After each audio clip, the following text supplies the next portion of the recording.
Hello bachon, let's read the question first. The question states fossilization is. Four options are given. First is organisms destroyed by scavengers. Second is organisms eaten by predators. Third is organisms buried and preserved by natural process. And fourth is organisms destroyed by calamities. तो उस question में fossilisation के बारे में पूछा जा रहा है कि फॉसिलाइजेशन क्या है। इस क्वेश्चन को आंसर करने के लिए हम की कॉन्सेप्ट देखेंगे।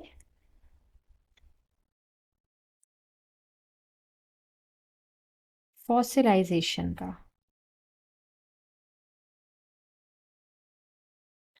so fossilization is basically, as the name suggests, the process of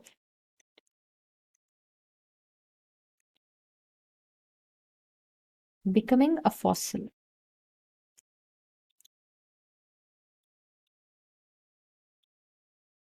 Now, what is a fossil? Fossil is basically a preserved body of any organism, like trees or any animal, in a rock for a very long period of time. तो ये जो fossil बनता है इसी को fossilisation कहते हैं। अब ये फॉसिलाइजेशन है, इसको होने के लिए prevention of decomposition is a must.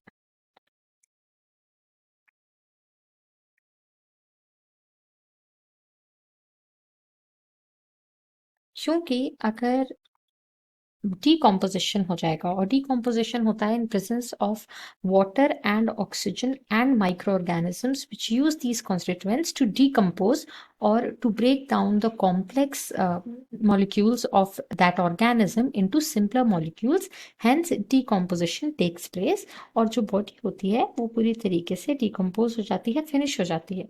तो अगर फॉसिल चाहिए, फॉसिलाइजेशन की नीड है या फॉसिलाइजेशन होना है, तो डिकम्पोजिशन रुकना होगा, और ये चीज हो सकती है। This can be done if the organism is buried alive or just after death।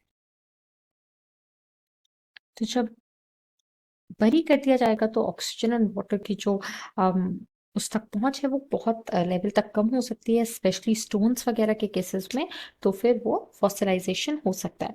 तो फॉसिलाइजेशन जो होता है ये बेसिकली 4 तरीके से होता है। फर्स्ट इज ड्राइंग,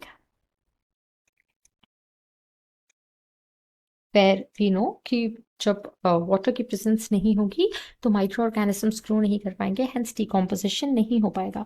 दूसरा है फ्रीजिंग, एक्सट्रीम टेम्परेचर्स में भी डिकम्पोजिशन का प्रोसेस नहीं हो पाएगा due to ceased activity of micro organisms. फिर मिनरलाइजेशन, इस प्रोसेस में क्या होता है कि minerals replace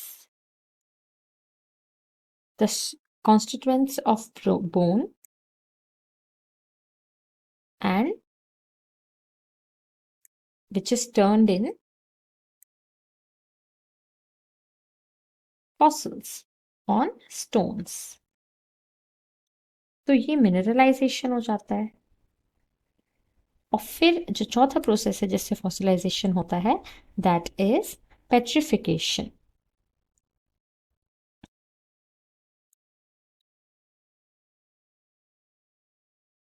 So petrification is basically the process which involves mineralization of a tree or such organism to become a fossil. So that is basically petrification. So somewhere these two processes are inter related.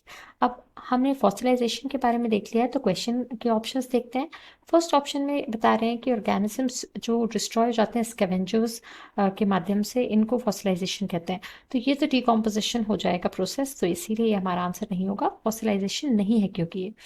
Second option में organisms eaten by predators की बात हो रही है, तो यहाँ पर जो प्रेडिटर्स हैं उन्होंने प्री समझ लिया और कंज्यूम कर लिया ऑर्गेनिज्म को, तो ये भी जो है वो फॉसिलाइजेशन का एग्जाम्पल नहीं है, क्योंकि कोई रिमेन्स नहीं रह गए उस ऑर्गेनिज्म के। थर्ड ऑप्शन में कह रहे हैं कि organisms buried and preserved by natural process. तो यही हमारा आंसर होगा, जैसे कि हमने डिस्कस किया कि ड्राइंग, फ्रीजिंग एंड मिनरलाइजेशन, ये तीनों ही ऐसे प्रोसेस हैं कि जिससे पेट्रिफिकेशन होने के चांसेस हैं, हेंस फॉसिलाइजेशन हो जाता है। फिर फोर्थ ऑप्शन में कह रहे हैं ऑर्गेनिजम्स डिस्ट्रॉयड बाय कैलामिटीज।